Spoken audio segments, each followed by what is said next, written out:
Hey young world, I'm OJ. Welcome back, Juice Loops Live. Today is a failure of a drawing.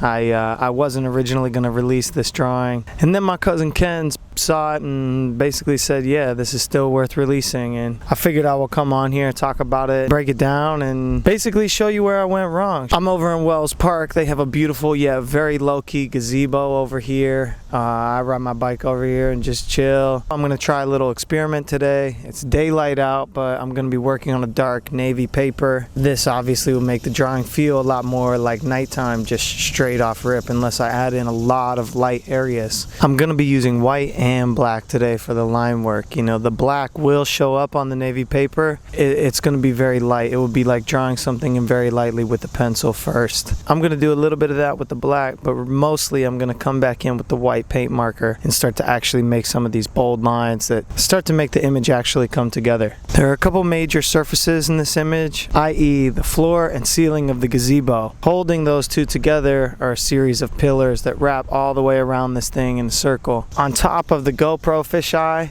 there is a little bit of a forced fisheye perspective that's happening here. They say fisheye, but really it's the fish bowl that gives it that convex look, you know what I mean? This is a very low-key gazebo, but it's very intricately decorated. It has a lot of fine detail. Pretty much the main point of this video that I wanted to talk about is where I went wrong with this drawing. With this being a failure, I'd like to really point out where they went wrong. First of all, as much as I like detail, and you know, I really mentioned this gazebo has a lot of very fine, intricate detail, especially in the metal work, and I was chasing that detail. It's very important to know when to stop and know what details to leave out, what details to combine together so that it just looks like one shape instead of a million little pieces all connected. Even though it's daytime currently, this image looks like it's at night, and so at night you lose a lot of light.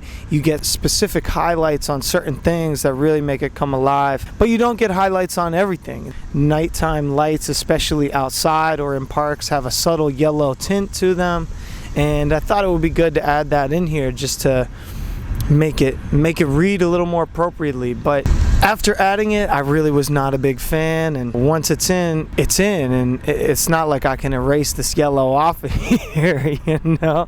Once it's on, the yellow is in there. I can't erase it out of there. Sometimes if I detail a little too much or add a color that I don't like, I feel like I could fix it or cover it up or hide it or disguise it with more detail, and that's the beginning of just the downward spiral. Right in the middle of me drawing this, a bird from the rafters of the gazebo pooped right on the middle of my drawing. And I'll spare you some of the details, but it was a wet one, and I'm sitting here trying to figure out what to do, how to get it off cleanly, how to save this drawing basically. That was one of the many factors I considered this drawing to be a bust.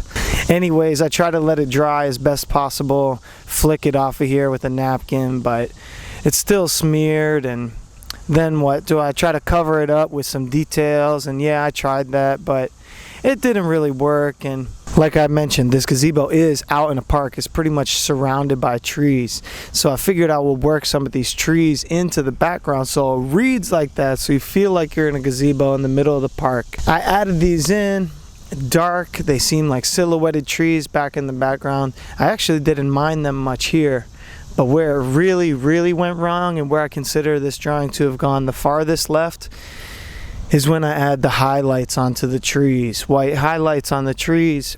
That white, like I mentioned in a lot of other videos, will bring it forward, and so what was meant to feel like trees back in the distance, back in the dark background, as soon as I added those white highlights, it brought all of it back forward again. And to be honest, it flattened out the image incredibly. Before that, there was some depth. I actually liked it a lot before even adding the trees at all. Once I added the highlights, it brought all those trees forward, and it made them feel like they're on the same plane as the gazebo I'm sitting in, when they're meant to feel like they're far in the distance, almost hidden in the dark night. I'm not going to trash this drawing. I am going to hold on to it, and I figured, yeah, maybe somebody will learn something from this. You know, they say you learn more from your failures than you do your successes, and that is often true. I try to learn from other people's failures though, you know what I mean? Hopefully you can learn from mine. Next week I'll have a real drawing for you, something that I consider to be legitimately good. Anyways, thank you for watching. I'm OJ. Like and subscribe. Juice Loops Live. You already know, every Thursday. Thanks everyone. Bye. Ah, yes.